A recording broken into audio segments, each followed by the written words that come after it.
into our virtual video lessons or teaching.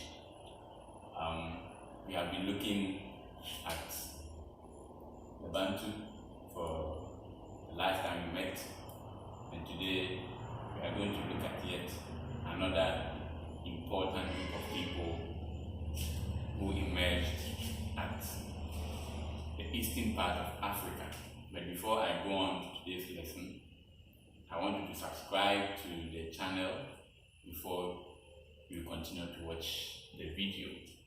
So let's take a look at, today we are looking at lesson 28, and lesson 28 we have the Swahili Civilization of East Coast Africa, or the East Coastal Africa, as we are looking at the origin of the Swahili and factors responsible for the rise of the Swahili people. Now, our subtopic is the origin of Swahili and factors responsible for the Swahili. So, East Africa today, of course, we are aware we have so many countries in East Africa.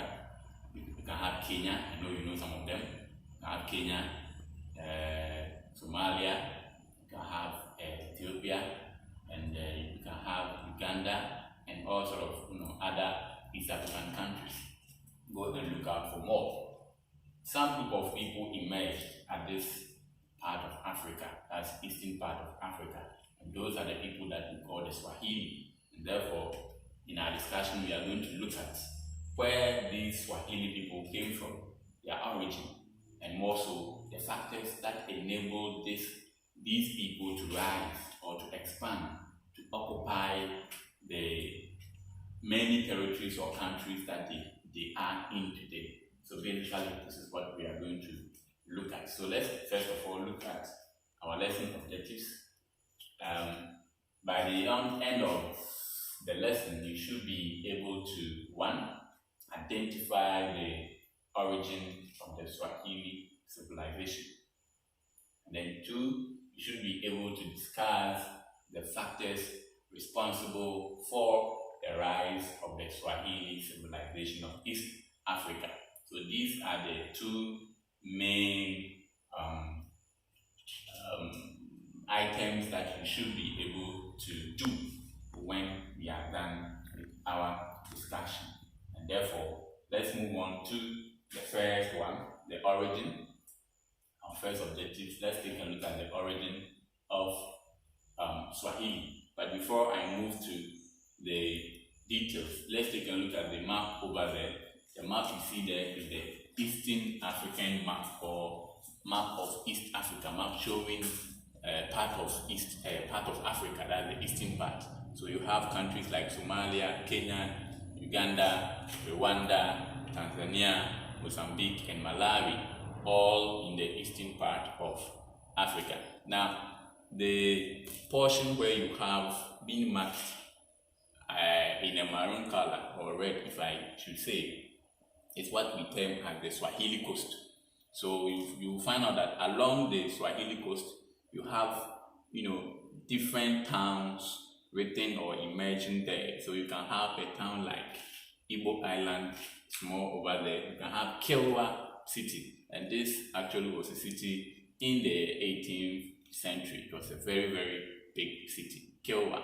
We have Mafia Island, we have Dar el Salam, we have Zanzibar Island, we have the Pemba Island. These 2 are islands, Mafia, Zanzibar, and Pemba. You can see them there. You have Mombasa town, you have the Malindi, and then the Lamu, and it goes on. So these are the towns that basically, this is where the Swahili civilization began. And so you hear most of these towns as we move on in our discussion. But take note that the Swahili, of course, were occupied that part of Africa, and then they spread. So let's take a look at the origin of the Swahili people. Who are the Swahili people? The name Swahili came from the Arabic word Sahel, or Sahel, meaning the coast.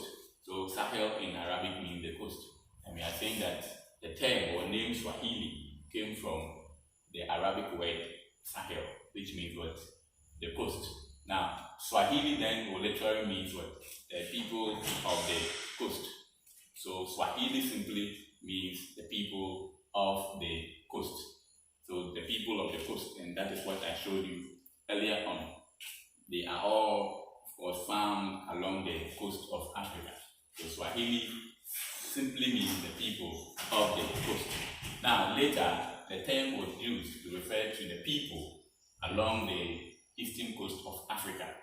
So the people, later it was used because it is a word and it means coast. But later we are saying that the Arabics or the Arabs use the name to refer to the people who live in the eastern part of Africa.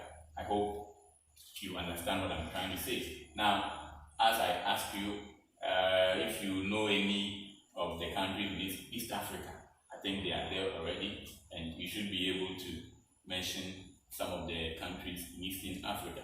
Now let's move on.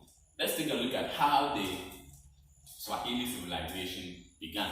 Which people, sort of began the civilization. Okay, yes. So we can say that in our local, palace, we can say the Akan began the Asante Empire. So let's look at the group of people that started the Swahili Empire.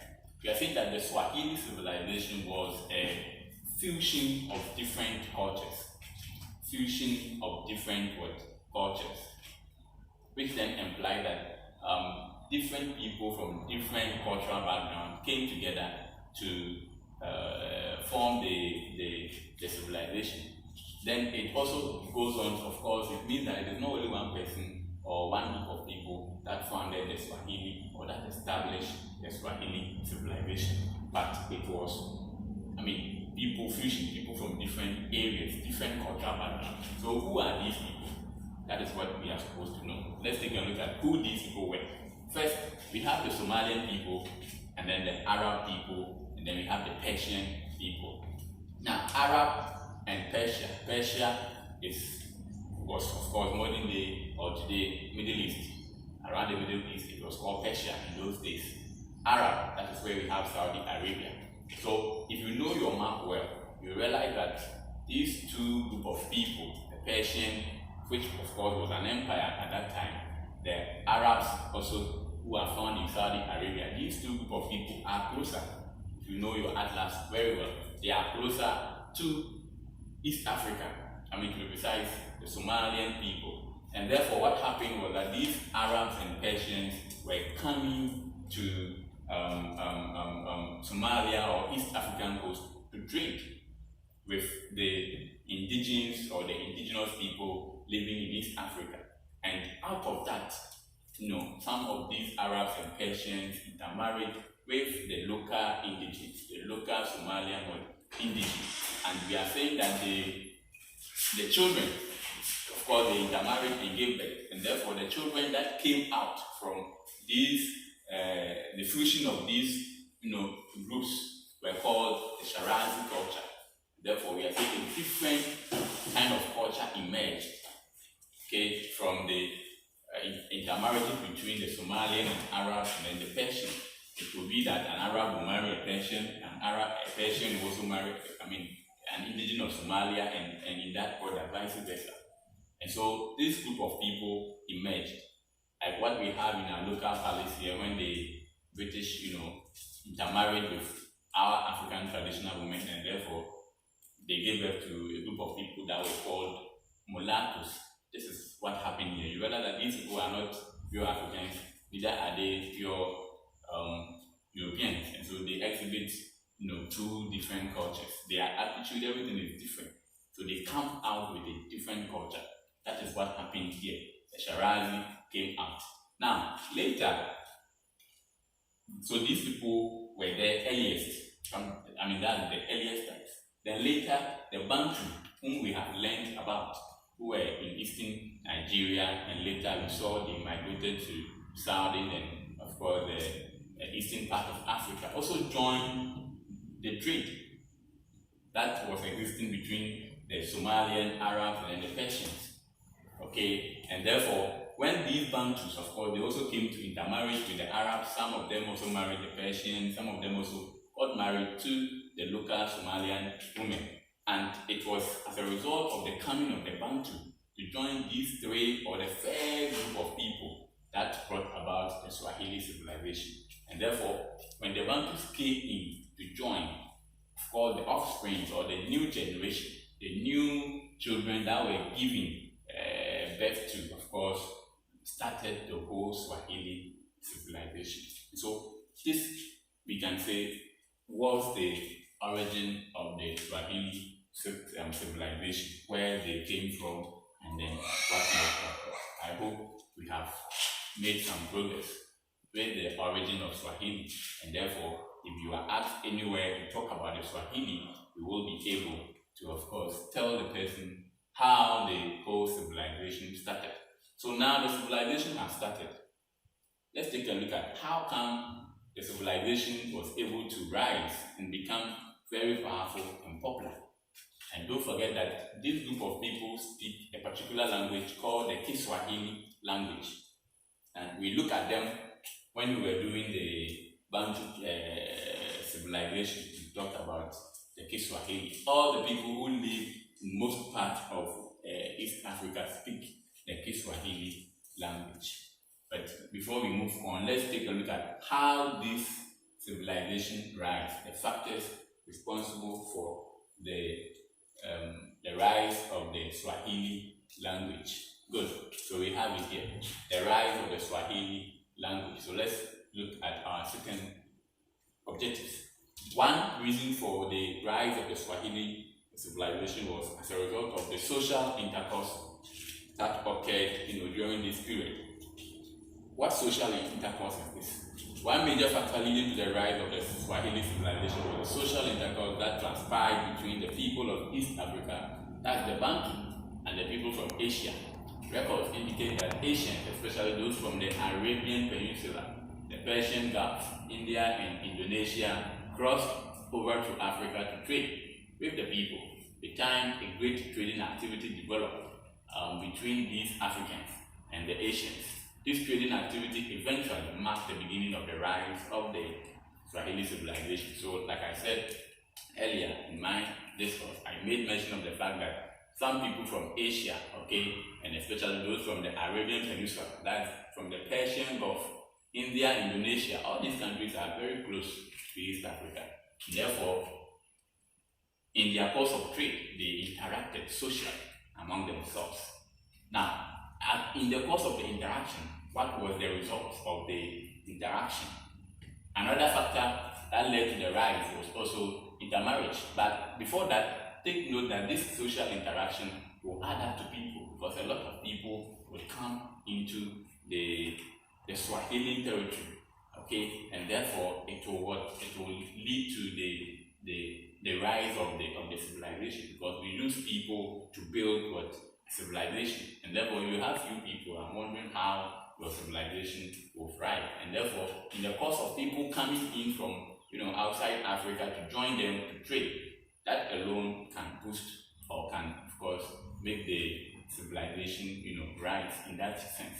So let's take a look at the next point, intermarriage. So the Swahili, another reason for the rise of the Swahili was also intermarriage.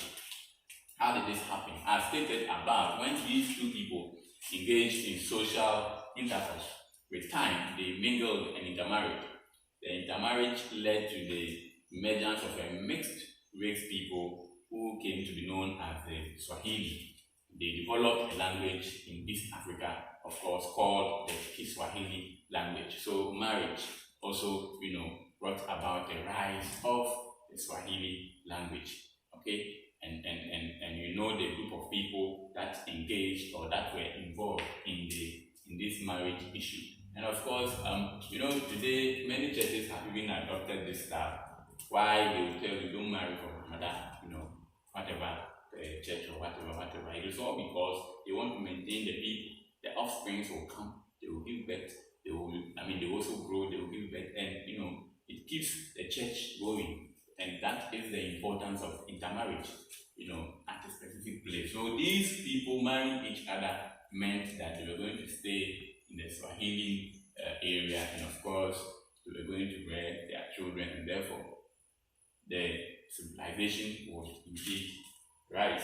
Let's take a look at the second reason for the rise of the Swahili civilization. Of course, another reason was the demand of African ivory. And for those who don't know ivory, ivory is elephant tusk. Okay. Now, the development of the Swahili civilization could be traced to the rise and demand of ivory and gold in Byzantine Europe and Fatimid Egypt. This rise in demand for the commodity led to further Muslim settlement to East African coastal islands such as Kambalu and then Dahlak. This renewed growth of resettlement brought about greater economic links between the East Africans and Egypt on one hand, and with the Mediterranean on the other, and links that brought greater prosperity to the people. So Africa, of course, in time past is known for raw materials as a place where you can have abundance of raw materials. And African ivory or ivory, if you go to East African area, they have a lot of elephants. There are a lot of elephants, especially in Kenya, over there, and therefore there will be a lot of or abundance of ivory in this area. Now, Europe needed this ivory or these raw materials in the making of instruments, okay, and therefore where can they get these materials? They were relying on the Arabs, whom the Europeans were trading with. So the Arabs traded with the Europeans, of course, with the Europeans. Okay, and so the Arabs will then come to the source of the raw material, that is East African area, to buy the ivory and send them. So as you can see, trade brought in money, prosperity to the people who lived around the Eastern African territory, or in the Swahili territory, and therefore it also led to the rise in the civilization, because don't forget that trade will bring prosperity. In any society where there is no trade, I'm wondering how people are going to survive. And therefore, with trade, with the abundance of African ivory, and then people coming in to buy in and out, would of course also lead to the rise of the Swahili civilization, both in prosperity form, and then more so probably being famous for that purpose. The next reason for the rise of the Swahili civilization was the food factor. The food factor. Let's look at this factor. The rise and growth of the Swahili civilization could also be linked to the skills of the people in food produce. The economy that developed with the early beginnings of the Swahili civilization was based on agriculture. The people were able to cultivate crops like banana, lemon, oranges, and variety of vegetables. The availability of food served as a source of attraction to the people of East Africa, and with this came rapid expansion of settlement. So most often the indigenous people, the early settlers, they were farmers, they were engaged in agriculture, and for the fact that these food items or crops grew over there, of course, it also attracted a lot of people to come and settle and to also work farm, because there were a lot of food available in these areas. And therefore, when they saw and they came, those traders, when they saw, and then of course what kind of food or the type of food that were given to them, that also of course motivated them to also stay and farm, so that they can also get access to such type of food, and that of course will bring a lot of people in the society, and therefore it will lead to the rise of that particular society, and to be precise, the Swahili society. Let's take a look at the last two of the reasons for the rise of the Swahili civilization. There was also an export trade, whereby the Swahili people were exporting goods to other parts of the world. Export trade also played a very principal role in the rise and expansion of Swahili civilization. There existed a prosperous internal and external trade, which brought much wealth to the people. The people had great drive for commercial activities, and this enabled them to set up trading centers, which even had intercourse. In those days, numerous ships came from China and India to berth at Swahili ports, with large consignments of cotton, cloth, silk cloth, wheat, and other commodities. This led to the development of economic intercourse, which brought further wealth to the people. So we realized that the people were not only engaged in agriculture and all of that, but they also traded among themselves and also external trade. And we are saying that that even led to the fact that they even had intercourse. When we say intercourse, we are talking about ports which are inland. You know, most of the ports are found on the coastal areas, but intercourse are ports which are built inland, and all these were built because of what? Because of goods. So you realize people will come there to exchange goods, and of course that would even lead to the rise of that particular town or place that is at the center of all this. Now we are saying that they also traded with China and India. Okay, so ships will come from China and India, and it will come with large consignment of goods like silk cloth, wheat, and then cotton cloth. And of course, they will come and then they buy other food items that they need from the Swahili. So you realize that exchange, export, and then import were coming in, and that can, of course, that will enable the society to rise, or the Swahili civilization to rise, because there will be a lot of money in the system. Okay, and the last one is the political factor. The political considerations played an important role in the rise and expansion of the Swahili civilization. There was about 40 towns between Mogadishu today is in Somalia, 40 towns between Mogadishu and Sofala. Normally we say Swahili Coast, each of which had its unique political structure. In most of these towns, there existed an independent political authority of the Muslim Sultan, assisted in administration by key government personnel and advisors. Policies were formulated and executed to ensure the smooth functioning of the political authority. In every society, for a society to have or to be prosperous, to be powerful, to rise, you need a good leadership. That is why when we look all over the world, the countries with firm, I'll use the word serious leaders would always prosper. When you are in a country or you are in a place with leaders who are not competent, of course the country or that group of people will shrink, right? And good example is that of the Swahili. They had, of course, effective leaders who led them, who made sure that policies that were planned were implemented, executed. Okay, they make sure the laws were functioning. Alright, and they were ruled by a Muslim Sultan, because at this time Islam had been able to penetrate, and they were ruled by a Muslim Sultan, and the rules there were very, very strict. All the policies which they would try to implement were, of course, done or executed. So they were not people who would say tomorrow we will do this, but of course the tomorrow will come and there is they are nowhere to find what our politicians will be doing for us in this election time. So of course when it happens like that, when you have a good leader, it of course pushes the society or the civilization to a better end. And these are the 6 or so factors that led to the rise of the Swahili civilization: the food factor, the intermarriages, social intercourse, export trade, and political factor. I hope you would be able to explain these things whenever you are asked. But before we go, let's take a look at some of the questions that I have for you. Try your hand on them. To what extent do you agree that the Swahili civilization was a fusion of different cultures?